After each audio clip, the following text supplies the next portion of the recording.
Hello friends, இன்றைக்கி நம்ம channel Kayal சமையல் பகுதியில் நம்ம பார்க்க போகிறது ஒரு சூப்பரான லஞ்ச் பாக்ஸ் ரெசிபி. குழந்தைங்களுக்கு மட்டும் கிடையாது, ஆஃபீஸ் போகிறவங்களோ அல்லது வேலைக்கு போகிறவங்களுக்கு இந்த லஞ்ச் பாக்ஸ் ரெசிபி அல்லது மத்தியானம் நீங்கள் சாப்பிட்றீங்களா ரொம்ப சூப்பராக இருக்கும். ஸோ இதுக்கு தேவையான பொருட்கள் என்னென்ன அப்படின்றத பார்க்க போகிறோம். எப்போதுமே நம்ம புலாவ், பிரியாணி எது செய்கிறதா இருந்தாலும் வெங்காயத்தை இந்த மாதிரி நீட்டமாக பொடிசாக நறுக்கி வச்சிங்க. தக்காளி, பச்சை மிளகாய், கொத்தமல்லி இலைகள், புதினா இலைகள் இதெல்லாம் ரெடி பண்ணி வச்சுருக்குறோம். இப்போ பாஸ்மதி அரிசியில் நான் செய்ய போகிறோம். அதனால் நல்லா அலசிட்டு கொஞ்சம் நேரம் ஒரு அரை மணி நேரம் ஊற வைக்கணும். அது ஊற வைக்கும்போது நான் இதில் குங்குமப்பூ சேர்த்துருக்கேன். இதில் ரொம்ப வாசனைக்காக சேர்த்து ஒரு அரை மணி நேரம் ஊற வச்சுருக்கேன். இப்போது சோயா நம்ம பண்ண போகிறோம். சோயா மட்டும் இதில் ஆட் பண்ணல, இது கூட சேர்ந்து பண்ணோம். சோயா ஆட் பண்ணும்போது நல்லா கொதிக்கிற தண்ணியில் கொஞ்சம் உப்பு போட்டு, கொதிக்கிற தண்ணியில் இந்த ஒரு 10 நிமிஷம் நம்ம உப்பு போட்டு வேக வைக்கும்போது அது நல்லா அப்சர்வ் பண்ணிவிடும். ஸோ ஆறுனதுக்கு அப்புறம் நம்ம எடுக்கலாம்.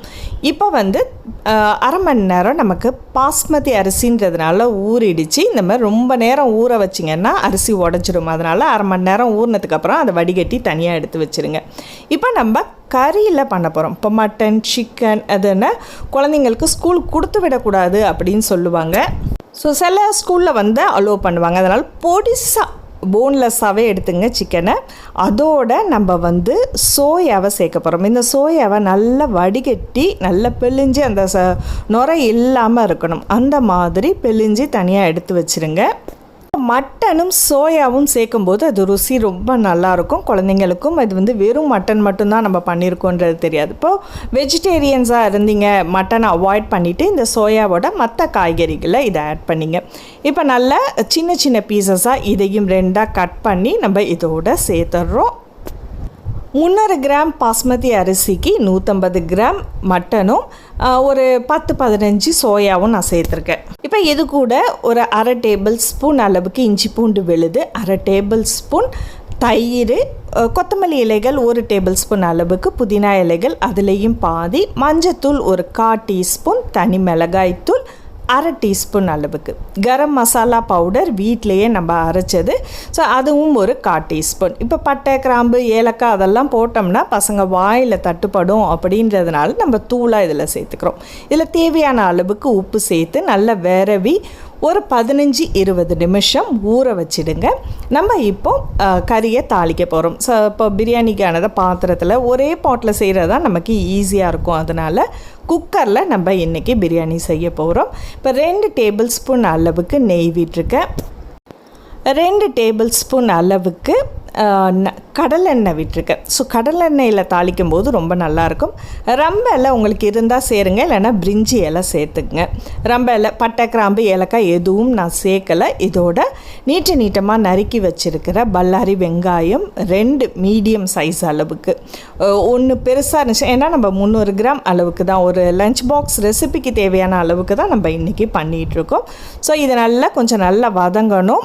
நல்லா ஒரு கோல்டன் ப்ரௌன் வர்ற வரைக்கும் நல்லா வதக்கி விடுங்க. வெங்காயம்லாம் முழுசாக பச்சையாக கிடந்துச்சின்னா அதோட டேஸ்ட்டே நமக்கு மாறிடும். அதனால் நல்லா வதக்கணும். இதோட இஞ்சி பூண்டு விழுதும் சேர்த்து நல்லா வதக்கி விடுங்க. ஒரு அரை டேபிள் ஸ்பூன் ஏற்கனவே நம்ம ஊற வச்சுருக்கோம். அரை டேபிள் ஸ்பூன், ஒரு தக்காளி, கொஞ்சம் பெரிய தக்காளியாக 1, மஞ்சத்தூள் இதுக்கு சேர்க்க வேண்டாம், தனி மிளகாய்த்தூள், தேவையான அளவுக்கு கல்லுப்பு சேர்க்கும்போது பிரியாணியோ அல்லது மற்ற எந்த உணவுகளாக இருந்தாலும் ருசி உங்களுக்கு அதிகமாக கிடைக்கும். ஸோ அடுப்பை சிம்மிலே வச்சு வெங்காயம், தக்காளி, அந்த மசாலா எல்லாமே வதங்கினதுக்கு அப்புறம் நம்ம ஊற வச்சிருக்கிற அந்த மட்டனும் சோயா கலவையும் இதோட சேர்த்து நல்லா மிக்ஸ் பண்ணி விட்டுடுங்க. இப்போது உங்களுக்கு மட்டனும் சின்ன பீசஸ், இந்த சோயாவில் நிறைய ப்ரோட்டீன் சத்து அதிகமாக இருக்குது. கறிக்கு கிடைக்கக்கூடிய அதே அளவு ஈக்குவலாக நமக்கு ப்ரோட்டீன் இதுலேயும் இருக்குது. இப்போ நான் இதில் இந்த ஒரு கப் அளவுக்கு எடுத்திருக்கேன்னா அதே கப் அளவுக்கு தான் நம்ம தண்ணி எடுக்கணும். இதில் 1/4 கப் அளவுக்கு மட்டும் நம்ம ஊற வச்சு தண்ணியை அலசி இதோட வேக வைக்க போகிறோம்.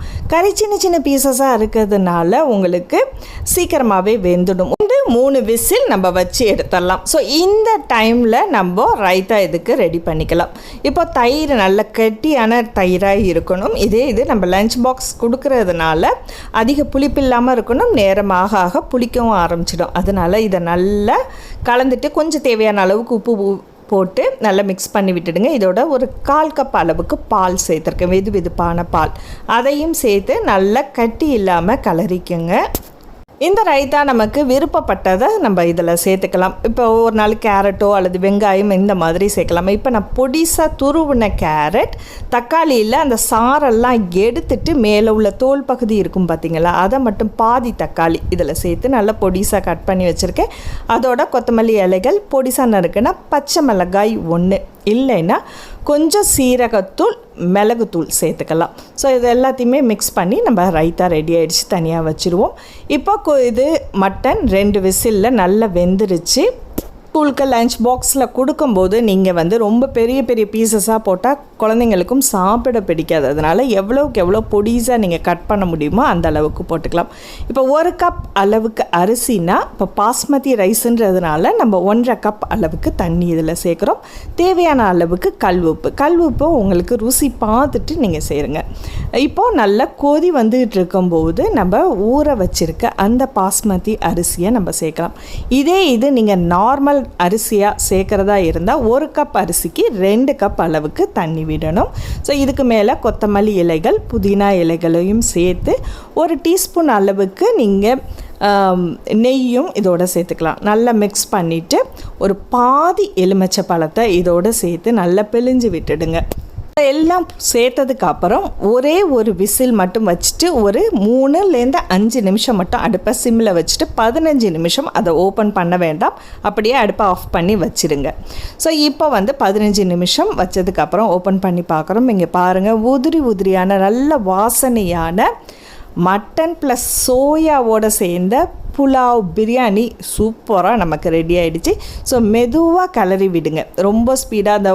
அதாவது 15 நிமிஷம் நம்ம கேப் கொடுக்குறோம் பாருங்கள், அப்போ தான் உங்களுக்கு செட் ஆகும். எப்போதுமே பிரியாணி எதுவும் குக்கரில் பண்ணும்போது உடனே ஓப்பன் பண்ணிடாதீங்க, இல்லைன்னா ரொம்ப குலைவாக ஆகிடுற மாதிரி இருக்கும். ஸோ ஒரு 15 நிமிஷம் டைம் கொடுத்துட்டு அதுக்கப்புறம் கொஞ்சம் மெதுவாக கிளறி விட்டு லஞ்ச் பாக்ஸில் எடுத்து வச்சிங்கன்னா அது உதிரியாக பசங்க சாப்பிடும்போதும் ரொம்ப டேஸ்டியாக இருக்கும். ஸோ என்றைக்குமே என் பசங்களுக்கு பிரியாணி கொடுத்து விட்டால் எக்ஸ்ட்ரா இன்னொரு பாக்ஸ் கேட்பாங்க. ஸோ பசங்களோட ஷேர் பண்ணி சாப்பிட்றதுக்கு அவங்களுக்கு ரொம்ப பிடிக்கும். இந்த மாதிரி சிம்பிளாக, அதாவது பிரியாணி நான்வெஜ் கொண்டு போக முடியலன்னா நீங்கள் இதோட வெஜிடபிள்ஸ் பிரியாணி மாதிரி செஞ்சு கொடுக்கலாம். இல்லைன்னா உங்களுக்கு மட்டன் எடுத்துகிட்டு போகிறதுக்கு பெர்மிஷன் உண்டு அப்படின்னா, ரொம்ப கம்மியாக இருக்குது அப்படின்னா இந்த சோயாவோட சேர்த்து செய்யும்போது சேம் டேஸ்ட்டு தான் உங்களுக்கு வரும். ஸோ இப்போது சுவையான லஞ்ச் பாக்ஸ் ரெசிபி நமக்கு ரெடி ஆயிடுச்சு. நீங்களும் மறக்காமல் இந்த காம்பினேஷனில் செஞ்சு கொடுத்து பாருங்கள். உங்கள் பசங்க என்ன சொல்கிறாங்க அப்படின்றத பாருங்கள். மட்டன் சாப்பிடாத குழந்தைங்க கூட இந்த மாதிரி செஞ்சு கொடுக்கும்போது சாப்பிடுவாங்க. ஸோ இந்த வீடியோ உங்களுக்கு பிடிச்சிருந்துச்சுன்னா மறக்காமல் லைக் பண்ணிவிட்டு உங்கள் கருத்துக்களை ஷேர் பண்ணுங்கள். அடுத்த ஒரு இன்ட்ரெஸ்டிங்கான வீடியோவில் சந்திப்போம். நன்றி.